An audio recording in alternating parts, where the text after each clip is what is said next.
वे आंखें कविता की अगली पंक्तियों की व्याख्या पढ़ते हैं। इसके पहले मैंने आपको एक वीडियो के माध्यम से पहले की पंक्तियों की व्याख्या भेज दी है। अब उसकी अगली पंक्तियों की व्याख्या इस प्रकार है। लहराते हुए खेत दृगों में हुआ बेदखल वह अब जिनसे, हंसती थी उसके जीवन की हरियाली जिनके तृण तिल से। आंखों ही में घूमा करता वह उसकी आंखों का तारा, कारकुनों की लाठी से जो गया जवानी ही ने मारा।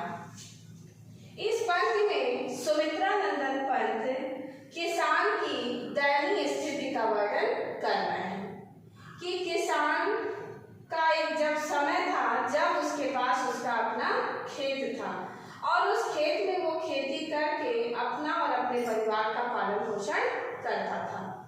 अतीत उसका बहुत अच्छा था, लेकिन वर्तमान समय में जमींदार लोगों ने उसके खेत, मकान, घर परिवार को इस तरह से तबाह कर दिया कि वह इस समय बेचारा लाचार और बेबस हो गया है। तो किसान की उसी अतीत और वर्तमान का तुलनात्मक अध्ययन कवि ने इस कविता में प्रस्तुत किया है। लहराते हुए खेत दृगों में, बच्चों दृग, दृग शब्द का अर्थ होता है नेत्र, नेत्र या आंख।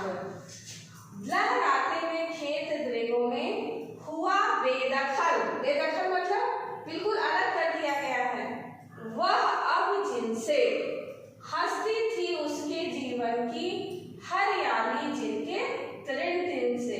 तृण तिल शब्द का अर्थ होता है तिनका। ये उस समय की बात है जब किसान के पास उसका अपना खेत होता था। किसान के लिए उसका खेत ही सबसे बहुमूल्य वस्तु है। किसान का सब कुछ चला जाए, अगर खेत उसके पास है तो वह अपना जीवन जी लेगा। तो उस समय की बात कवि बता रहे हैं कि जब किसान के पास उसका अपना खेत होता था। लहराते हुए खेत दृगों में, आज जब वह सोचता है कि मेरे पास तो मेरा अपना खेत है ही नहीं, तो लहराते हुए खेत दृगों में उसकी आंखों के सामने बार बार उसका हरा भरा खेत लहराता हुआ नजर आता है। हुआ बेदखल वह जिनसे, जिस लहराते हरे भरे खेत से आज वह बेदखल कर लिया गया, यानी निकाल दिया गया। जमींदार ने उसके खेत को छीन लिया, हड़प कर लिया। हंसती थी उसके जीवन की हरियाली। बच्चों यहाँ पर जीवन की हरियाली, जीवन रूपी हरियाली यहाँ रूपक अलंकार है।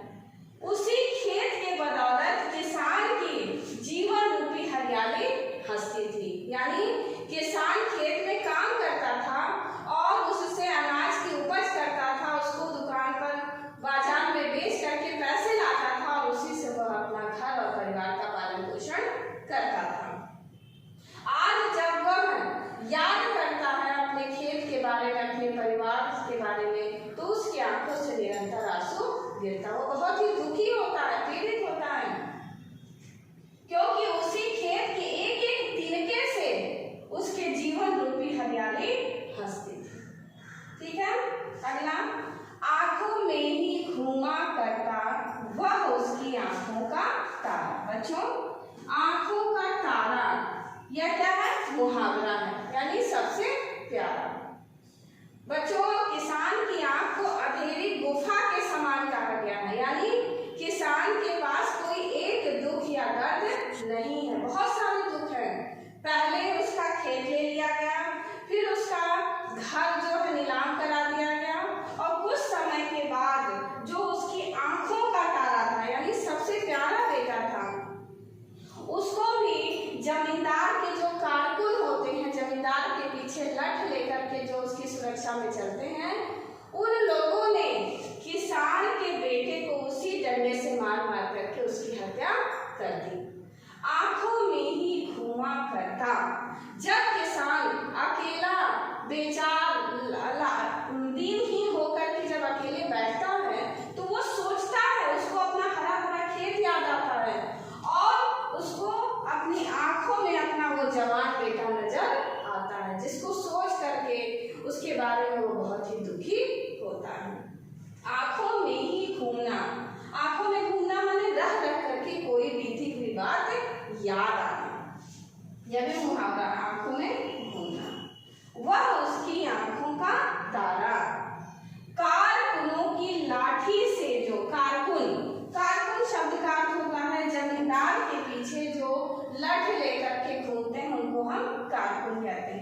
उन्हीं कारकुनों की लाठी से बेचारा किसान का जवान लड़का मार दिया गया।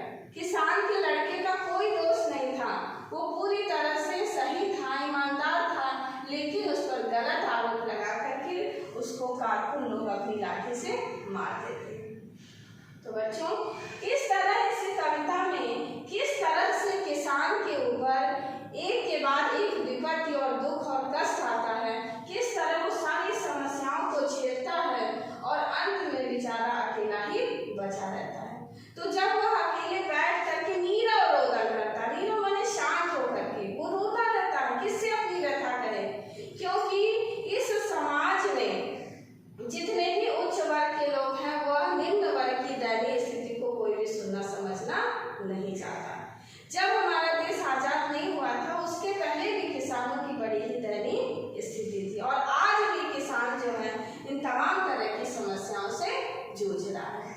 तो किसान की इस दयनीय स्थिति का बड़ा ही सजीव वर्णन इस कविता में कवि ने किया है।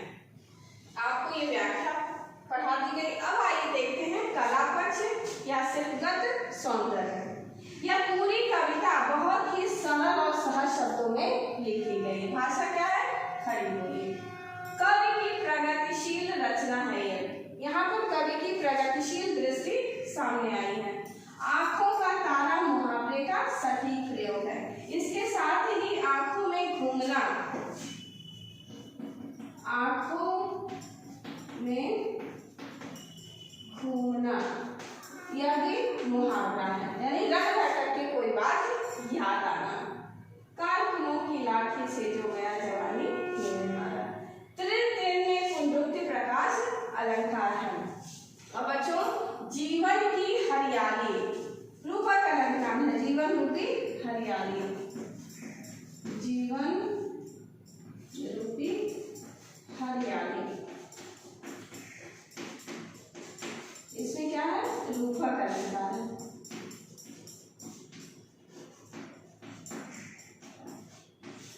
तो इस प्रकार इस कविता का भाव पक्ष और कला पक्ष ये रहा। धन्यवाद। जो व्याख्या अभी पढ़ाई गई है अर्थ उससे संबंधित प्रश्न इस प्रकार हैं। बेदखल का अर्थ स्पष्ट करते हुए बताइए कि किसान को बेदखल क्यों कर दिया गया। बेदखल का अर्थ है हिस्सेदारी से अलग, संपत्ति छिन जाने पर संपत्ति विहीन। किसान ने महाजन से कुछ धन उधार लिया था, परंतु वह उसे निर्धारित समय पर न चुका पाया। महाजन ने अपना कर्ज ब्याज सहित वसूलने के लिए किसान को खेतों तथा घर बार से बेदखल कर दिया। उसने किसान के गाय बैल बिकवा दिए। इस प्रकार किसान पूरी तरह बर्बाद हो गया। दूसरा प्रश्न, किसान की आंखों में किन खेतों की हरियाली घूमती है। किसान की आंखों में आज भी उन खेतों की हरियाली घूमती है जिनसे उसे बेदखल कर दिया गया था। उन खेतों का एक एक तिनका उसे इतना प्यारा था कि उसे देखकर उसके जीवन में हरियाली भर जाती थी। का तारा किसे बताया गया है, वह आँखों में क्यों घूमा करता है। किसान के इकलौते पुत्र को उसकी आँख का तारा बताया गया है। वह उसके बुढ़ापे का सहारा था। वह किसान को अत्यंत प्यारा था। साहूकार के कारिंदों ने लाठियों के प्रहार से उसकी हत्या कर दी थी। अगला प्रश्न, आपके विचार में साहूकार के कारिंदों ने किसान के पुत्र की हत्या क्यों की होगी।